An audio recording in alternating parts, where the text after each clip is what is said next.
Good afternoon. Today is the 11th of July and I'm here at the BMC and Leyland Show at the British Motor Museum in Gaydon in Warwickshire. This is the third part of a Slightly Shambolic Shuffle around the amazing range of cars that's here. There is no way that I am going to get around all the cars that are here. This is the third part I've done and I'm still nowhere near. So we'll start off with a car that I actually used to own, not this one, but a very similar one. This is a 1979 Triumph Dolomite 1500 SE. I have never seen another one in real life. Just this one, but which I used to actually own one of these. Now my camera's not as stable on this part, and the image quality isn't as good as before. But we'll just have to make it work because my primary phone that I use for filming has run out. Let's have a look and see what a standard one of these looked like, because mine was not standard. It had a front end like this, so it had the twin headlamps as opposed to just the single ones, and it had these wheels which are standard wheels, whereas mine had these sprint style alloy wheels, so it was modified a bit, but it still had these wood door caps and things like that. It had the massive sort of furry bit around the gear lever. Mine had a different steering wheel. That's the standard one that these cars would have come with, and that dash is also standard, and that upholstery is standard too. I cannot believe I've actually seen another one of these. I never thought I ever would, but yes, I used to own one of these, and unfortunately some time ago it got scrapped. This Dolomite, I think, is an 1858 gel. The Sprint had a sort of full vinyl roof. I think this is an 1858 gel, which would have actually originally come with different wheels as well. I do love Dolomites, and I'd happily have another Dolomite, probably a little bit sort of higher up from the 1500 SE, despite the fact that I had one. Probably more like this one. Round here we've got some very old Austins. I think that's an old Cambridge, A40 Somerset,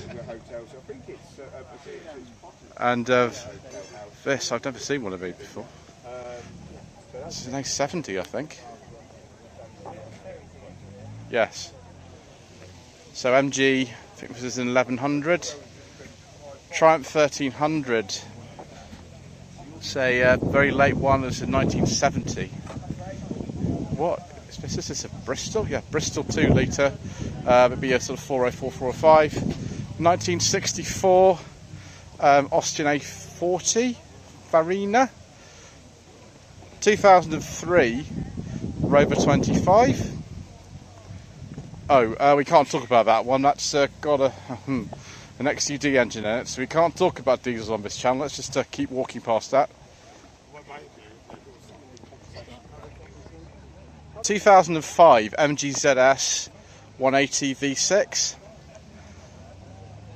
They're far more common as a saloon, but they did make some hatchback 180s. Yeah, that's a hatchback, so it's got a rear wiper. I think those are the 11-spoke wheels as well. The 180s like this did come with some slats, and then you could either have this big rear spoiler or you could have a smaller one. More Dolomites. I do like some nice Dolomites. This is a very late one. It's a WSO 8081 plate. I think this is a genuine Sprint as well. Yes, it is. 2 litre. There we go. 16 valve engine. Absolutely lovely. I love Dolomites. I absolutely love Dolomites, viewers. There's another one here as well. Another Sprint. A little bit earlier, 77, 78 plate. Typical colour of the era. Again, absolutely beautiful. It'll make you feel like Lewis Collins driving one of those. Very late Triumph Vitesse. 1970-71 plate. Stag 72-73 plate, 71-72 plate. Stag is here as well. A very, very clean Mark 1 Triumph 2000. It's one of the cleanest ones I've ever seen. Contrasting colour roof. It's even actually got a Coventry plate on it. Maybe this was owned by Triumph themselves, based at Canley. Yeah, it's the original steering wheel on that as well. And the pre-facelift rear end, which we haven't seen too much of. So yes, we've seen quite a few 2000s and 2500s and 2.5 PIs today, but we've not seen too many of the Mark 1s. What's this, a Burlington? I don't know what this is, I've never seen one of these before, viewers. 65 plate, but maybe that's just what the car is based on. Looks like there's some Dolomite instruments in there, I think. Maybe it's based on a Dolomite chassis. Could be. Do apologise for the wind noise, that's just the way it goes in this channel, I'm afraid. Right, let's go to another part of the show. Well, here we are, viewers. Yet another car that I've actually filmed on my channel previously. This is a 2005 Rover 45 1.6 GSI. It's a very late production car.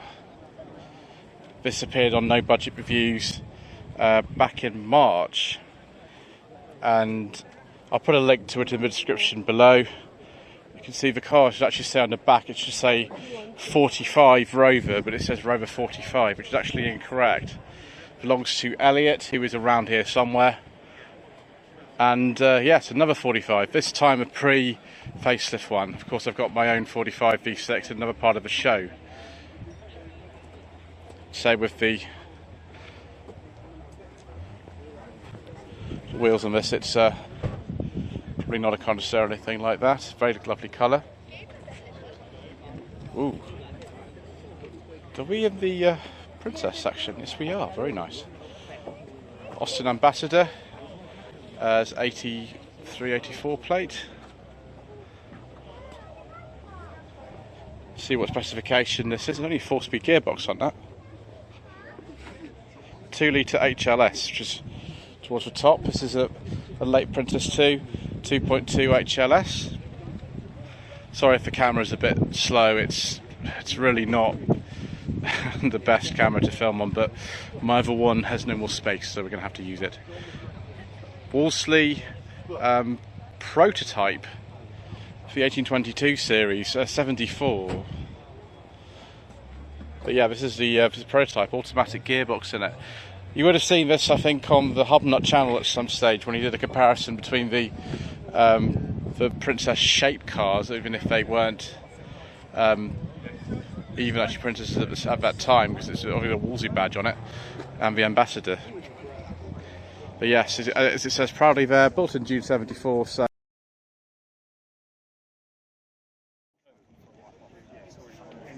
just realised here is my phone's not been actually recording video for the last couple of minutes. Such is the way with having to use, reserve devices to do stuff. But yes, 1990 to 91, MG Maestro 2-litre EFI. Lovely Mini here. Morris 1800, 1822 series, which was before the Princess. 1979 to 80 Princess 2000 HLS. 77-78 Princess 2200 HLS. Princess 2. I do apologise for the wind noise, viewers, it's just the way it goes on this channel. And then the earliest surviving ADO 71, which was the 1822, and then the Princess. This car has been on the Hubnut channel a couple of years ago when compared with an Ambassador. And this car was built in June 74, which is why it's on an M plate, which looks wrong on a Princess type car. But yes, wonderful. Let's have a look at some Rover 25s. So this is the Rover 200-400 Owners Club that also incorporates things as late as the 25s and 45s. This is a facelifted, although most of the facelifted in the interior. 1997 to 8 Rover 200 Cabriolet. You can tell it's the later model because it's got the dashboard from the R3 Rover 200 in it. There's an R3 down there, we'll show you in a second. But yes, you might think this is similar to a certain car from the Furious Driving channel, but this is not it. Early 25 here on a Y plate. This would be quite high up the Ranger. It's got part leather seats. Very, very lovely condition, one of these. Slightly later one in 04, so with things like the Ford gearbox, perhaps if it's a 1.4 or 1.6 or 1.1, and the different dials as well. There are white dials in this. Yes, they are, but white dials, although they don't show very well on this particular phone. Oh, I ran into this car last night. Unfortunately, because it's an XUD engine car, I can't talk about it because we don't talk about diesels on this channel. Interesting tow bar on that one. This is a facelifted one. You can see the back end of it is different from the facelifted one, although a lot of the engineering changes have done the year before. So different interior on this. You know, different kind of dashboard entirely. You'll still note all the variants of an airbag.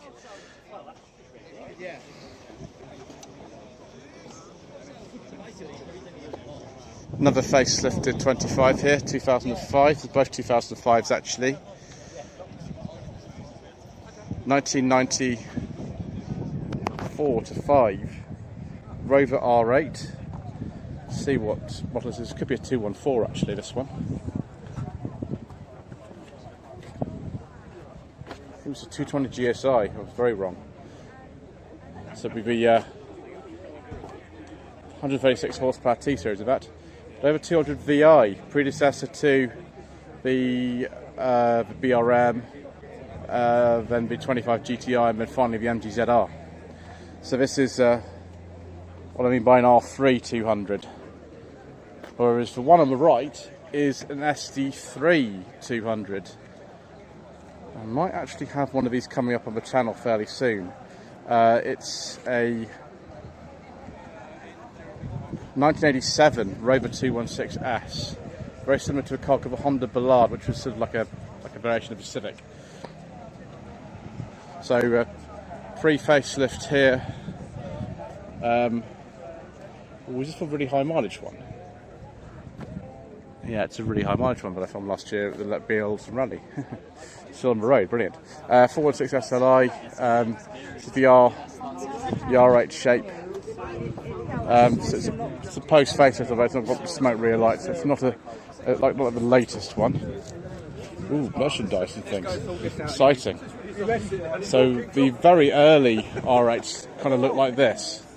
In fact, I had a car that was almost identical to this. This has even got original dealer plates on it. Well, then I've had reproduction ones.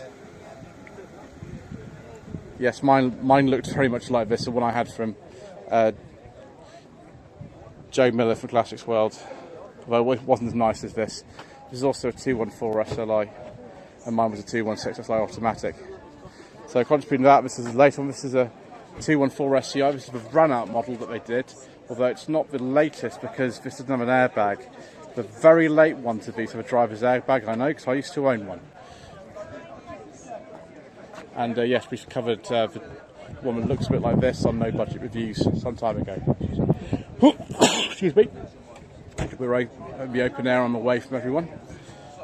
And I've just discovered we've got something else rather tasty here. It's a very early SD3. It's an 84, 85 plate. I think they were released in 84. And I think this is a Vanden Plas, viewers. In fact, it is, because it's got a leather interior with some wood. And it's the original sort of high boot sill model as well. It's very nice.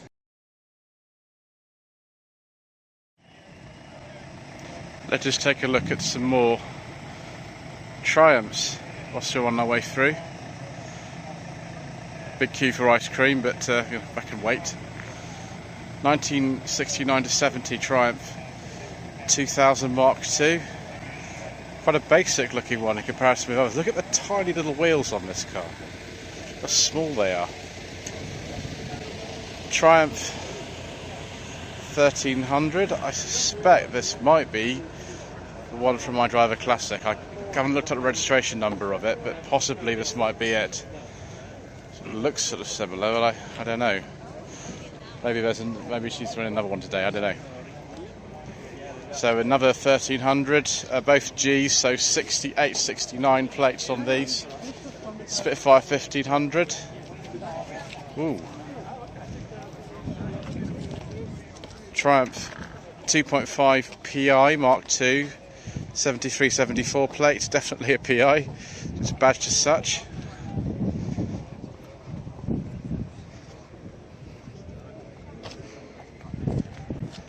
Yep, there we go, 2.5 ejection. Early Dolomite Sprint, an L plate, 72-73. Yeah, no headrests in this, so it is quite an early one. Lovely. Do apologise about this camera just not being very good and being a bit shaky. I think it's quite difficult to walk with this, and it's not to go all shaky. That's why I tend to use my other one, but that's run out of battery and memory, so we'll have to continue with this. Mark 1. 2.5 PI, a very late one. That is a Coventry plate, so maybe supplied originally by Triumph themselves. Got some non-standard gauges in there next to the teddy bear.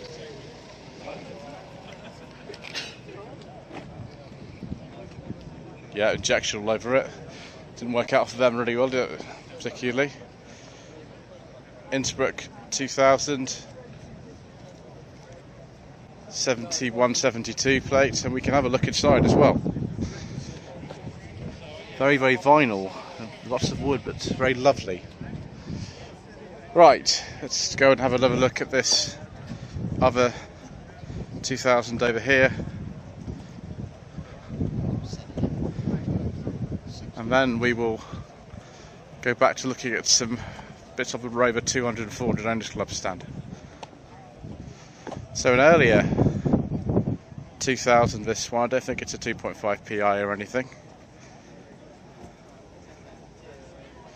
It's been painted a couple of times.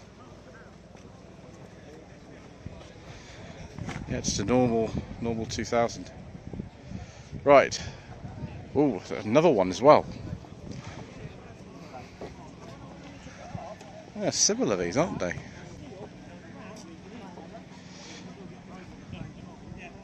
A plate on that. Someone's put some Corbeau racing seats in that.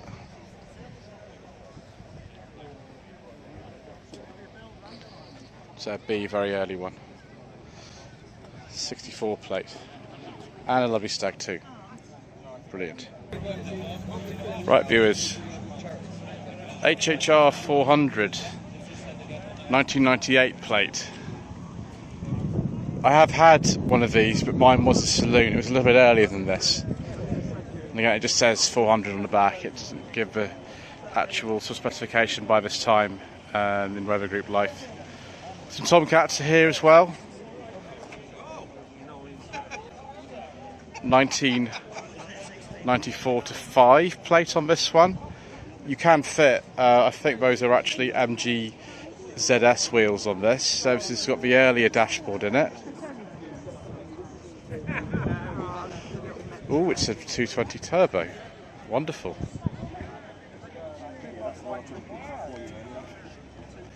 Beautiful. Yeah, that's lovely as well. I think this is a Japanese spec 220 Tomcat.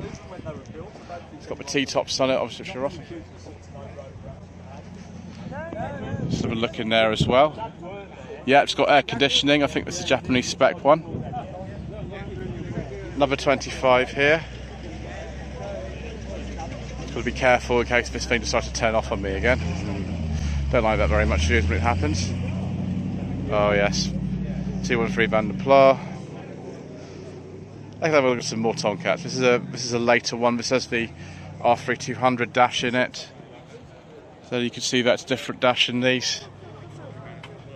And I believe that's a K series, so it would be after 95, so 95, 96 plate.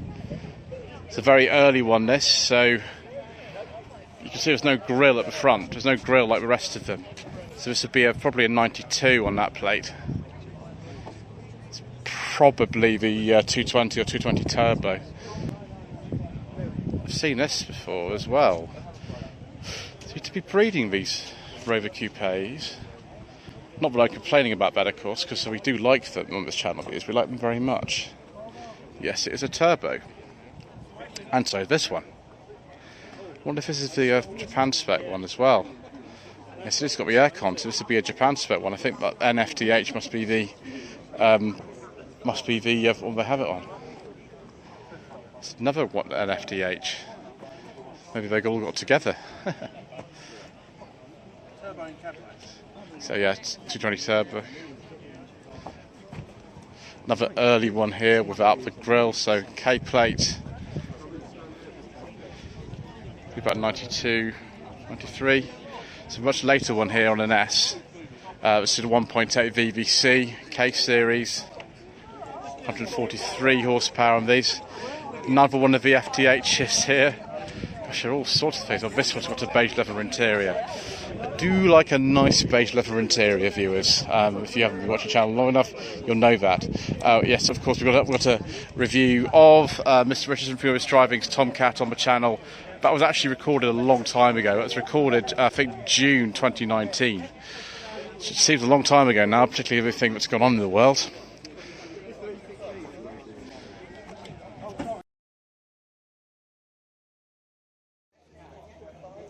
Fortunately, my phone keeps cutting out for no reason. I don't really know why it keeps stopping. There isn't actually any reason for that. It's just annoying. Yes, it's obviously telling me I need to wrap this part up quite soon, which is a shame because there's lots more to film. Anyway, 1970 Rover 3500S, federal spec on this one.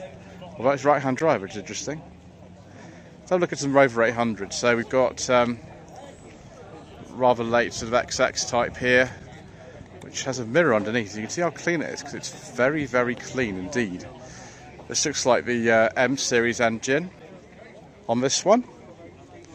I've actually just done a video on a car of a similar age to this, a 1990 820 SI, but it was a fastback version rather than the saloon.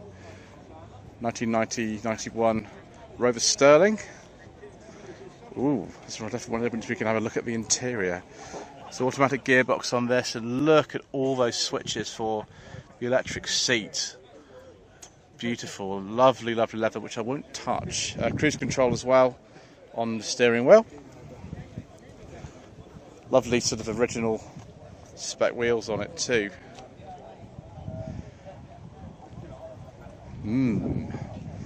2.7 litre Honda V6 engine as well in this.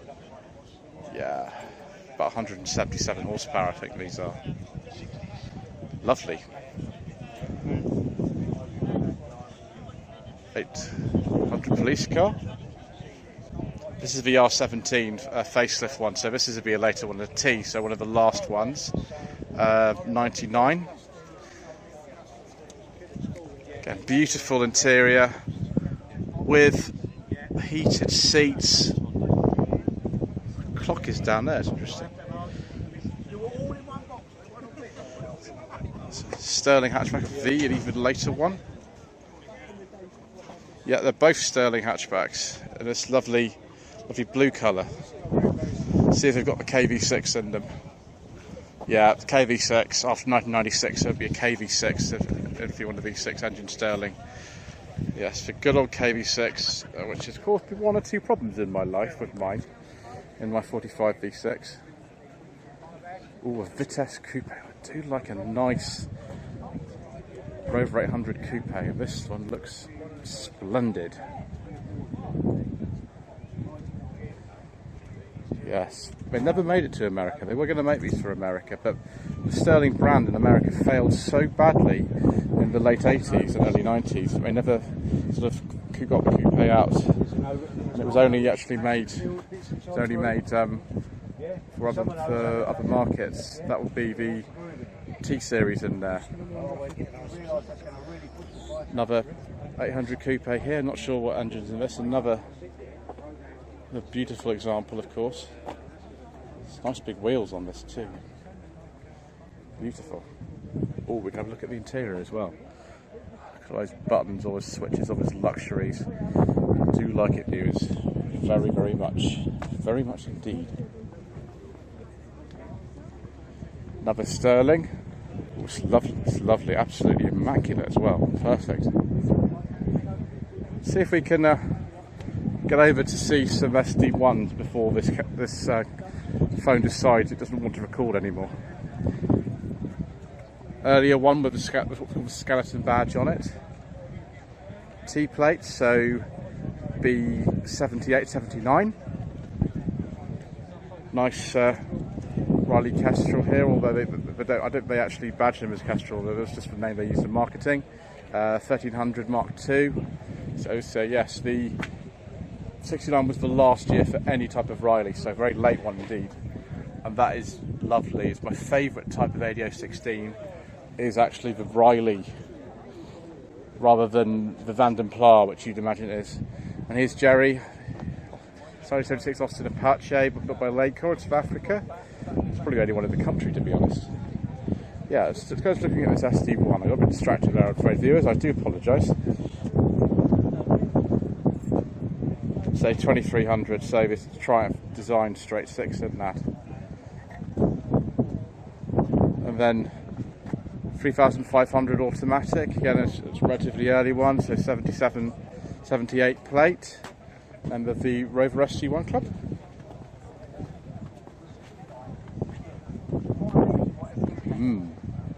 Another 3500, this time it's a post-facelift model, 83-84 plate.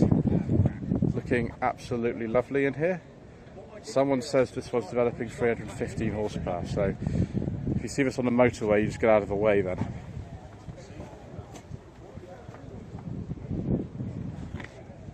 Lovely, that's a Vandenpla.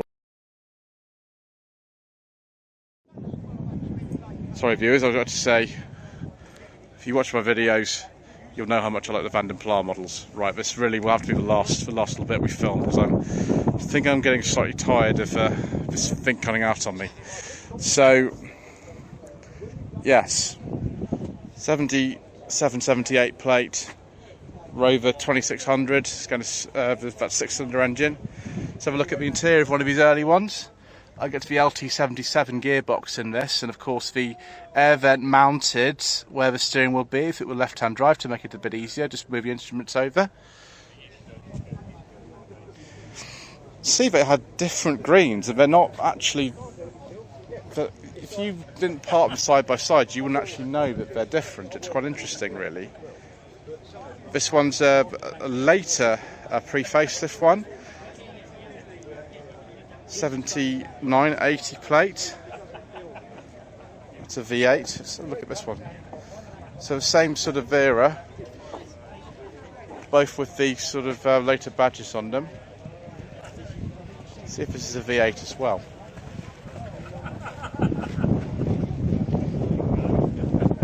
That's 2600 that one. The other one's a V8S. Look at all these three sort of vaguely green coloured cars, all of the same manufacturer. You just don't find such a variety of colours these days on modern cars. So another Vitesse, this is a later one, B, so 84, 85, manual. Don't ask me if it's a twin panel or not, because I won't know. Next to, I seem to remember this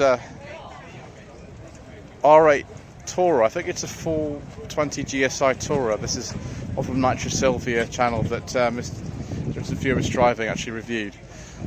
We'll finish off sort of here in the land of R8s, because we love R8s on the channel. I've owned two.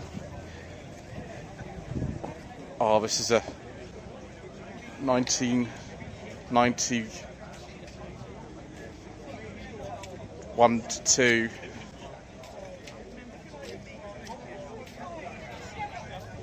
.216 GSI. I do like these viewers very much. It's an auto, just like the 216 S Lite had, but this one's been specified with the beige leather interior and the optional alloy wheels that are also used on the GTI models. I do like those very much. This one is an SEI. It's a late run-out special. It's got the airbag.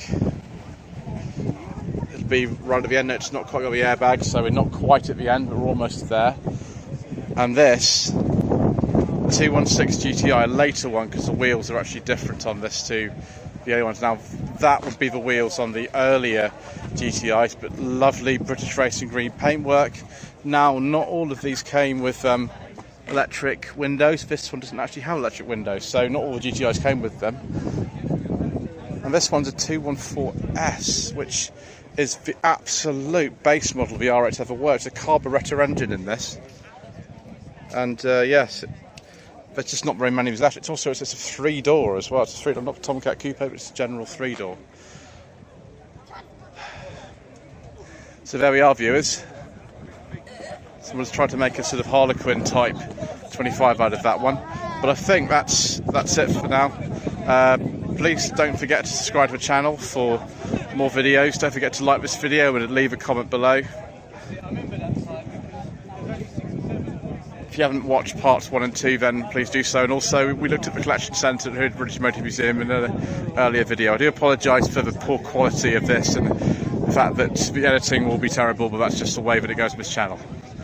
Yes, don't forget to click on notifications for the future videos, when no doubt we'll actually try to have some semblance of order again. Thank you ever so much indeed for watching.